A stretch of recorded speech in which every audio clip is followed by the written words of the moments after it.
So this video, I'm just gonna make a simple but cool stool. For this project, I'm gonna be using these pieces. These are pieces that I got from some guy on Marketplace. All right, so my wife found this guy on Facebook Marketplace that was selling his wood shop. We got a plethora of wood from this guy. They came with a ton of stuff, so I kind of had to take them. But I don't see myself using them for anything else, so they're perfect for the stool. This should be a fun project because I'm going to challenge myself with some joinery that I've never done. And I'm going to mill all this down to hopefully make it work as a cool stool. So let's jump right into it. So the first step on these pieces is I'm going to take them over to the miter saw, cut them down to rough dimensions. Then we'll take them over to the bandsaw and try to create a flat surface to work with. Then to the joiner to establish that flat surface even further. Back to the bandsaw to then resaw these down to about 1 inch thick. All right, well that was pretty painless. Actually it went pretty fast. So I believe this stuff is English walnut. And I've never cut English walnut. I've never dealt with it, but this stuff smells exactly like buttered popcorn. It's crazy. All right, so I think the process here is these are gonna be the legs and maybe some of the joinery on the bottom. That should be cool. That's coming up soon. And then I think this will just be the actual step. All right, next in the milling process is I'm gonna run these all over the table saw and get them cut down into dimensional sizes. And running this stuff over the table saw makes it smell just like burnt popcorn. This stuff's crazy. All right, next I'm gonna run all of that through the planer, get it milled down to the right thickness. Milling is really a fun process. It's really, really enjoyable to take basically a log and turn it into usable wood. But milling sucks if you don't have dust collection. And I don't have dust collection. I have a huge mess over there now. I had dust flying throughout this shop, is what it is. All right, I'm gonna run these through the joiner real quick, get another straight edge on them, and then I can start glue up for panels, then we'll move on to the step itself. All right, so I'm gonna make 2 separate panels. These will be the side legs to the stool. I was playing a little bit with color variations and trying to get relatively same size panels. Well, I'm nowhere near the same size with having a good color variant. I think maybe I could do one of these. Just have that crazy one in the middle. Actually, that's pretty cool. 10 1/4, 10 1/4.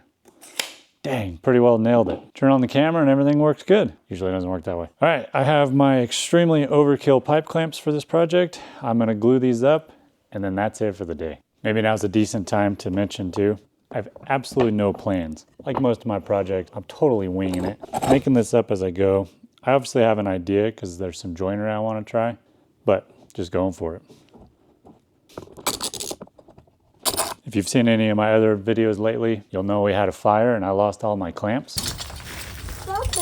Hey, might still work. So I'm very limited on clamps these days. Probably should have done these in 2 panels and used cauls, but I don't have any cauls either because I lost those in the fire as well. All right, till tomorrow. Before I actually work on making these legs, I realized I need to work on the actual step itself because I need to know how wide to make the legs. So I'm gonna get this guy milled down. I think this is gonna take me a while because it's not very flat. So I won't bore you with that. We'll come right back to it finished. All right, I got the step all planed down and I gotta say, that looks sweet. All right, I think next step is just to clean up this end. This side's already cut nice and smooth. So I think I'm just gonna keep the natural curve and just clean up this end.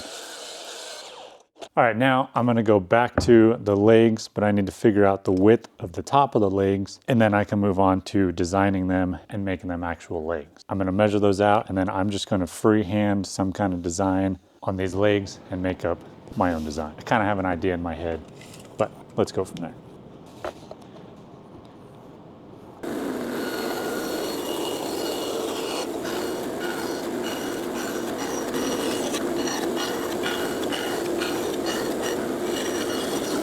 All right, and there's my rough shape. I think it's pretty cool. Eiffel Tower, maybe? Later, this will look a lot better because the joinery I'm gonna do should add to the effect and just make it cool. Unfortunately now, I do not have a spindle sander, so I have to try to clean this up probably with a rasp and some hand sanding. Yay.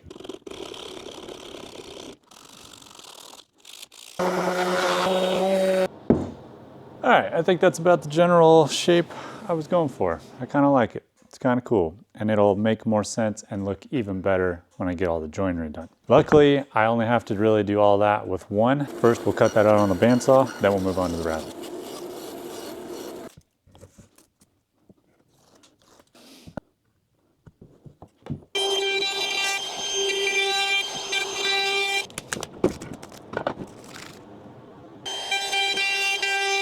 All right, now that I have two totally matching legs, we can move on to probably the second main reason I'm building this. Number one, obviously being I need a stool around the shop. Number two, just to practice some joinery, just to do some things I haven't done, kind of experiment, play around. So for that, I'm going to start with attaching the legs to what's going to be the top. For this, I think I'm just going to do some simple mortise and tenons. I've done a lot of woodworking. I've made a lot of things. Believe it or not, I've never done any mortise and tenons, and I've definitely never done what I'm going to be doing next. To make the mortise, I'm going to be using this 1/2 inch router bit. So I need to make a 1/2 inch thick and a 1/2 inch deep tenon on this. And I believe the easiest method, for me at least, is to do that with the table saw.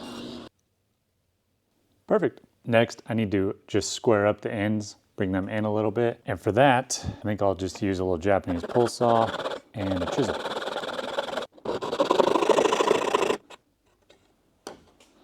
Well, for my first time, I'm actually pretty stoked with how these turned out. They're not perfect by any means. There's some room for improvement. That's what this is all about. All right, now that I got both of these legs done, I would like to move on to installing them onto the actual step, but I can't yet. So my idea is to make this like a trestle table, I guess, and have a beam between the two. And the beam is where the crazy joinery is going to come. I have no idea what this joinery is called. I wish I could explain it to you. I don't even know how to explain it without just doing it. All right, so I got the beam all milled up, and I also went ahead and worked on the joinery here. So I didn't know at all how I was gonna do this. I totally had to just figure it out. So I decided to do it off camera. That way I can explain to you on this side. All right, so the way this joint works is it's kind of like a through mortise and tenon, I guess, but it's an interlocking through mortise and tenon. So this piece, the beam, if you will, goes through the side leg like so. And then you have this interlocking piece that goes through there and holds it all together. So first step with the beam is I measured 5.5 inches in. So for this, I made a center notch there, and I have an 1 3/8 Forstner bit.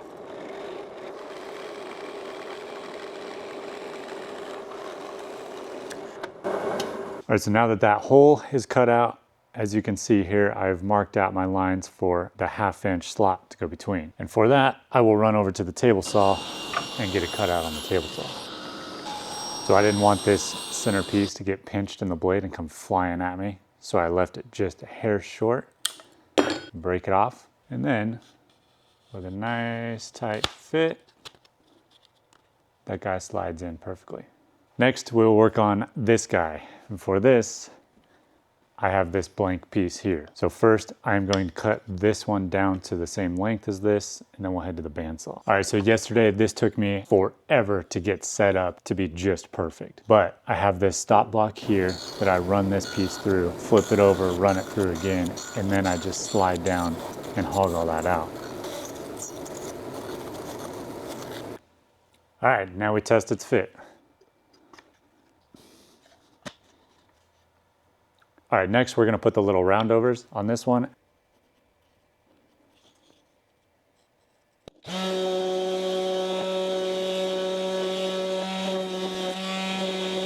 All right, now I have two perfectly matching pieces. Next, we will move on to these notches here. So for that, I already marked it out. I basically just guessed on this. I didn't know the distance or spacing that it should be. I just went with what I thought would look good. But to do this, I use a little Japanese pull saw and then a chisel, and that's it. Pretty easy step.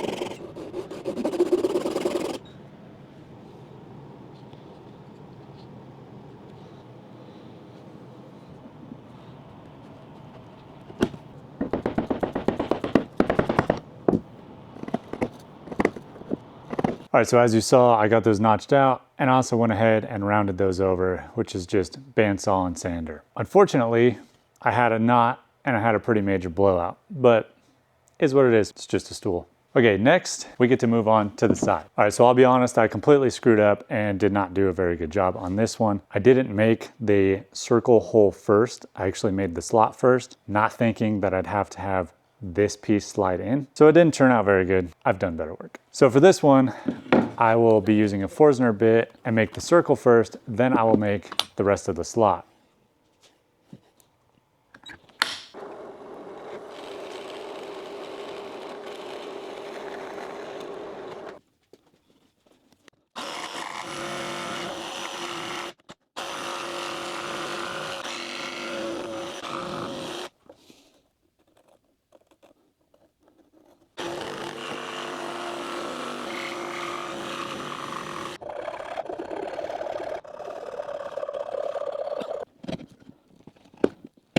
All right, I think I got it to where it'll slide in, but now it's time for the scary part. I have to clamp this down to get it to squeeze down in order for it to slide in. It scares me because it feels like it's gonna break, but I've done it several times with this side and all was fine.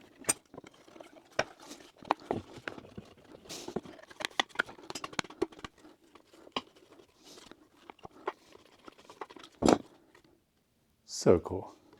All right, now I have both legs and everything together and working quite well. Next, it's time to work on attaching the top to the legs. For that, I'm just going to figure out where the legs need to go. I'm gonna mark that out and then over to the router. All right, so what I'm doing is setting up a stop block for the router to ride against so I can get my nice straight line. I'm just gonna plunge route this with my little router and just be careful on the ends. I've already set the depth of my router bit. Now I'm just gonna go for it. This is kind of sketchy, so wish me luck. All right, so now I can either square up those notches or I can round over these guys here. So I already marked my round over on one of these. I'm gonna try it first and see if I need to adjust. Cool, that'll work. Now we'll just do it on all three of the rest of them. All right, time for the moment of truth.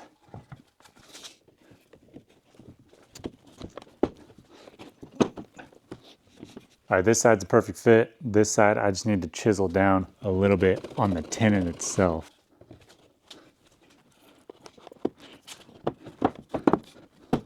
Dang, sweet. Like I said in the beginning, that is my first true mortise and tenon, and it was a success. Pretty cool. It's not perfect by any means. There's some gaps in there. It's okay, but it works, and it's together, and it's freaking cool. A little bit of a rock. That's all right. Well, that officially completes the build process of this. I think I will definitely be using this technique in the future. It's really, really cool. I really like the way this looks. I think the only thing that'll make this look even better is if I add a little 1/8 inch round over to all the pieces, and maybe if I taper in these ends here, I think it'll look better. So I'm gonna do all the tedious stuff. I'm gonna put the round overs, I'm gonna sand. I'll do all that crazy crap, and then we'll come back to this, get it finished, get it glued up, and call this one done. See ya on the other side. All right, now I have everything sanded down and feeling and looking absolutely amazing. So I'm a little worried about gluing this up and the glue setting up too fast. So this might be a little bit of a stressful glue up. I'm gonna try to get everything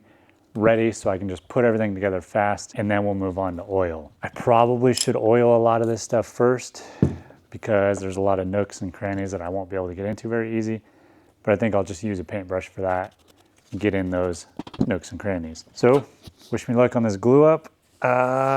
Hopefully it goes okay.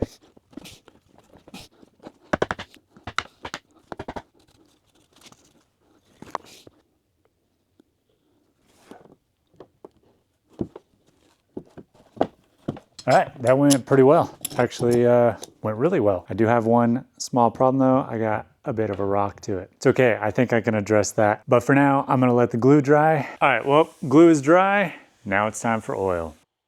These projects are really fun for me because doing something new like this, something challenging, something that I've only seen once on the internet, is so fun to me. I love taking the challenge and just running with it. I hope maybe this video is inspiring to people out there that want to become woodworkers. You don't have to have the fancy tools.